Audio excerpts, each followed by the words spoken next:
السلام عليكم ورحمة الله وبركاته.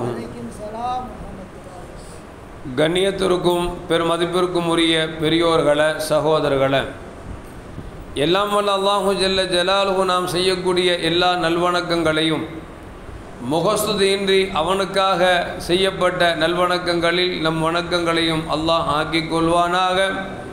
நாம் செய்யக்கூடிய வியாபாரங்களிலும் தொழில்துறைகளிலும் நஷ்டமில்லாத ஹலாலான முறை நிரம்ப லாபத்தை பெற்று அந்த லாபகரமான வாழ்க்கை கொண்டு தம் தேவைகளையும் தேவை உடையவர்களின் தேவைகளையும் நிறைவேற்றக்கூடிய நல்ல பொருளாதாரத்தையும் உள்ள விசாலத்தையும் அல்லாஹ் நம் அனைவர்களுக்கும் வழங்கி அல்வானாக.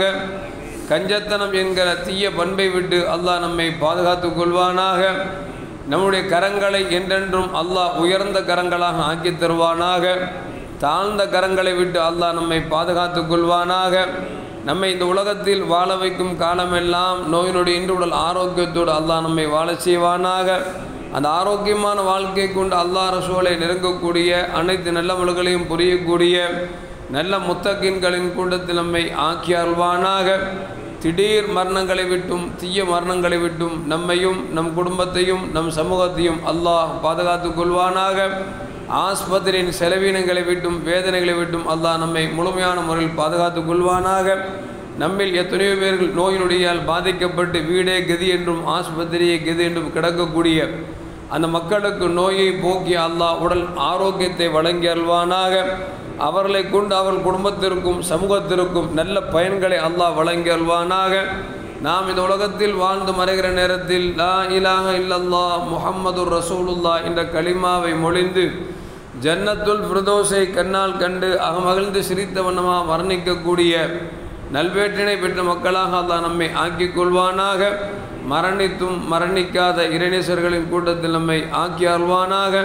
நாளை மறுமையிலே தாஹா முஹம்மதுன் ரசூலுல்லாஹி ஸல்லல்லாஹு அலைஹி வஸல்லம் அவர்களின் திரு கரங்களால் ஹவுதுல் கௌசர் என்கிற தடாகத்தின் நீர் பருகி அன்னாரின் ஷஃபாத்தை பெற்று அன்னாரின் கரம்பெடுத்து ஜன்னத்துல் ஃபிர்தௌஸ் என்ற உயர்ந்த சொர்க்கத்தில் அவர்களோடு அமரக்கூடிய நல்வாக்கியம் பெற்ற மக்களில் அல்லாஹ் நம்மை ஆக்கிக் கொள்வானாக. எல்லாவற்றுக்கும் மேலாக இறை அன்பை பெற்று இறைவனை பார்த்து பரவசமடையக்கூடிய அவனுடைய லிகாவையும் ரிலாவையும் பெற்ற மக்களில் அல்லாஹ் நம்மை ஆக்கிக் கொள்வானாக. அருமையான மோமின்களை, நேற்றைய வலைதளங்களில் ஒரு செய்தி ஒன்று பரவி கொண்டிருக்கிறது. அதில் என்னவென்றால், மக்காவினுடைய காபாவின் சாவியை வைத்திருக்கக்கூடிய அஷேக் சாலிஹ் இப்னு ஜைனுல் ஆபிதீன் என்பவர் மரணித்து விட்டார் என்கிற செய்தி ஒன்று பரவி கொண்டிருக்கிறது. உண்மையில் அவர் வஃபாத்தாகிவிட்டார், அவர் அடக்கம் செய்யப்பட்டு விட்டார்கள்.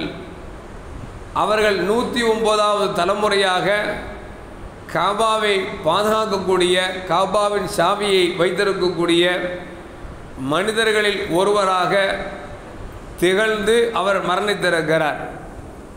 109வது தலைமுறை என்று சொன்னால் காபாவின் சாவி அவர்கள் பரம்பரையில்தான் தொடர்ந்து வருகிறதா என்று பார்க்கிற பொழுது ஆம் என்கிற தகவல் தான் நமக்கு வரலாறு நமக்கு சொல்லி காட்டுகிறது.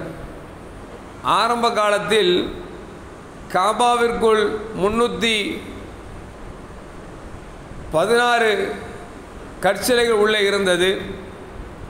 அந்த நாட்களில் காபா திங்கள்கிழமையும் வியாழக்கிழமையும் எப்பொழுதும் திறக்கப்படும், அந்த 2 நாள் அல்லாத நாட்களில் திறக்கப்படாது என்கிற ஒரு சூழலில் இருந்த நேரம் கண்மணி முஹம்மதுன் ரசூலுல்லாஹி ஸல்லல்லாஹு அலைஹி வஸல்லம் அவர்கள் அந்த காபாவின் சாவி வைத்திருக்கக்கூடிய உஸ்மான் இப்னு தல்ஹா என்பவரிடத்தில் சென்று காபாவை கொஞ்சம் திறந்து விடுங்கள், நானும் குறைஷிகளும் உள்ளே சென்று உள்ளே செல்ல வேண்டும், அனுமதி தாருங்கள் என்று கேட்ட பொழுது உஸ்மான் இப்னு தல்ஹா இஸ்லாத்தை ஏற்றுக்கொள்ளாத மனிதர், அட போப்பா உனக்கெல்லாம் யார் சாவி தருவா, தரமாட்டேன் அப்படின்னு சொல்லி ரசூலுல்லாவுக்கு மறுத்துறாரு.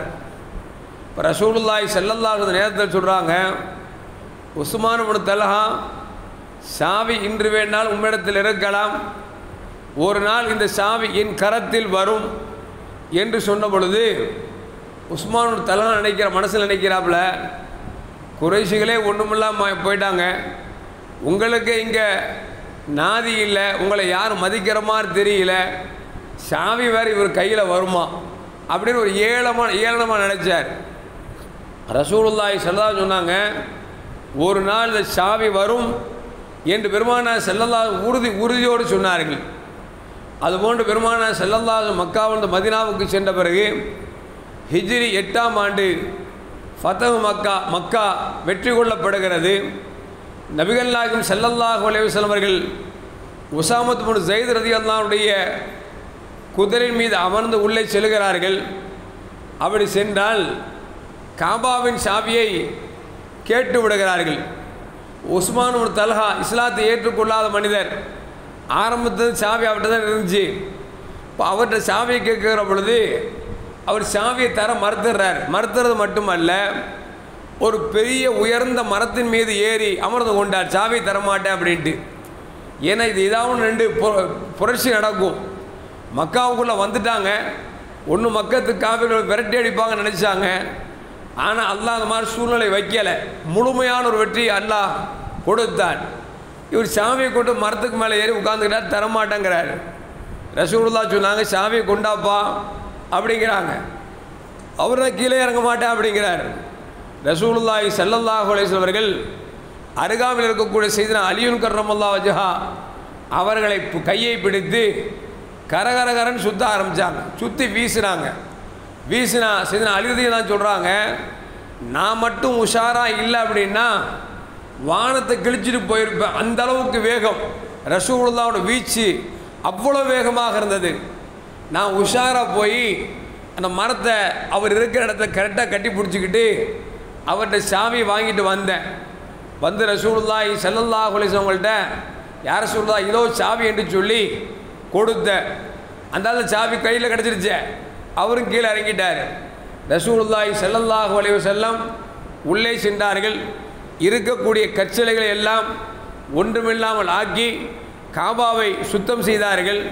சுத்தம் செய்து முடித்தவுடன் இந்த காபாவின் பொறுப்பை யாரிடத்தில் கொடுப்பது என்று சூழலுக்கு வருகிற பொழுது அப்பாஸ் ரலியல்லாஹு தஆலா அன்ஹு ரசூலுல்லாஹ்விடம் சொல்கிறாங்க, யார் ரசூலுல்லாஹ், இந்த காபாவுடைய சாவியை என்னிடத்தில் ஒப்படைத்தால் நன்றாக இருக்குமே, அதையும் ஹாஜிகள் வந்தால் அவர்களுக்கு தண்ணீர் கொடுக்கக்கூடிய அந்த பொறுப்பை என்னிடத்தில் கொடுங்கள் என்று சொன்ன பொழுது அல்லாஹு ஜல்ல ஜலாலுஹு வசனத்தை இறக்குகிறான், இன்னல்லாஹ் யாமுருக்கும் அன் துஅத்துல் அமானத்தை இலா அஹ்லிஹா, நீங்கள் யாரிடத்தில் சாவியை பெற்றுக்கொண்டீர்களோ அந்த அமானத்தை அவரிடத்திலே ஒப்படையுங்கள் என்று சொல்லி அல்லாஹு ஜல்ல ஜலாலுஹு வசனத்தை இறக்குகிறான்.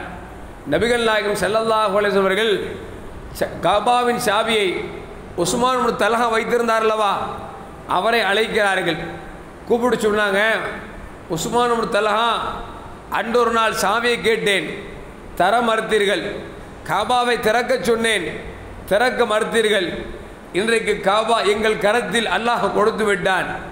ஆனால் இருந்தாலும் கூட இந்த காபாவின் பொறுப்பை உங்களிடத்திலேயே ஒப்படைக்கிறேன் என்று சொல்லி நபிகள் நாயகம் ஸல்லல்லாஹு அலைஹி வஸல்லம் அந்த சாவியை கொடுத்தது மட்டுமல்ல, சொன்னார்கள், இந்த காபாவின் பாதுகாவலராக, காபாவை திறக்கக்கூடியவர்களாக காபாவினுடைய சாவியை உங்களிடத்தில் இன்றைக்கு ஒப்படைக்கிறேன். உலக அழிவு நாள் வரைக்கும் உங்கள் குடும்பம்தான் தொண்டு தொட்டு இதை பாதுகாக்கும் என்று சொல்லிவிட்டு சொன்னார்கள், இந்த சாவி ஒருவேளை பறிப்பதாக இருந்தால் அவன் அநியாயக்காரன் தான் பறிப்பான், அப்படி பறித்தவன் அநியாயக்காரனாக மாறிவிடுவான் என்று நபிகள் நாயகம் ஸல்லல்லாஹு அலைஹி வஸல்லம் அன்றைக்கு சொல்லி கொடுக்கப்பட்ட அந்த சாவி இன்று வரைக்கும் அந்த குடும்பத்தில் தொன்று தொட்டு வருகிறது. அப்படி வருகின்ற வம்சத்தில் வந்தவர் தான் சாலிஹ் இப்னு ஸைனுல் ஆபிதீன் என்று சொல்லக்கூடிய அந்த பெரியவர். 109வது தலைமுறையாக சாவியை வைத்து காபாவின் திறப்பதும் மூடுவதும் அதை பராமரிப்பதும் அவர் கரத்தில் இருந்தது. அவர் வஃபாத்தாகிவிட்டார். அடுத்து அவர்கள் குடும்பத்தில் வேறு யாராவது பொறுப்பை ஏற்பார்கள் என்பது இது வரலாறு நமக்கு சொல்லி காட்டுகிறது. எதற்கு சொல்லுவார்கள் என்று சொன்னால், அருமையான மக்களை, காபாவின் சாவி என்பது சாதாரண விஷயமா? காபாவின் திரைச்சீலை தொடுவதற்கு இன்றைக்கு லட்சக்கணக்கான மக்கள் போட்டி போட்டுக் கொண்டிருக்கிறார்கள், முண்டியடிக்கிறார்கள், கூட்டத்தில் தங்களுடைய உயிரையே இழந்து விடுகிறார்கள். என்று சொன்னால் காபாவை திறந்து உள்ளே சென்று அதை கழுவக்கூடிய சுத்தம் செய்யக்கூடிய பொறுப்பு சாதாரண பொறுப்பா? அல்லாஹு அக்பர்! அது எப்படிப்பட்ட பொறுப்பு? அந்த பொறுப்பை கூட நபிகள் நாயகம் ஸல்லல்லாஹு அவர்கள் அந்த சாவியை வாங்கி அவரிடத்தில் கொடுக்கிறார்கள். அதற்கு பிறகுதான் இஸ்லாத்தை ஏற்றார் என்பது வரலாறு நமக்கு சொல்லி காட்டுகிறது. எதற்கு சொல்லுவார்கள் என்று சொன்னால், ஒருவர் நம்மிடத்தில் ஒரு பொருளை கொடுத்தார் என்று சொன்னால் அந்த பொருளை திருப்பி ஒப்படைப்பது என்பது அமானிதம். அந்த அமானிதத்தில் அல்லாஹ் எந்த அளவுக்கு சரியாக நடக்க சொல்லியிருக்கிறான், கண்மணி ரசூலுல்லாஹி ஸல்லல்லாஹு அவர்கள் எந்த அளவுக்கு சரியாக நடந்திருக்கிறார் என்பதை கொஞ்சம் யோசித்து நாம் நம் வாழ்க்கையை சீர்தூக்கி பார்க்க வேண்டும்.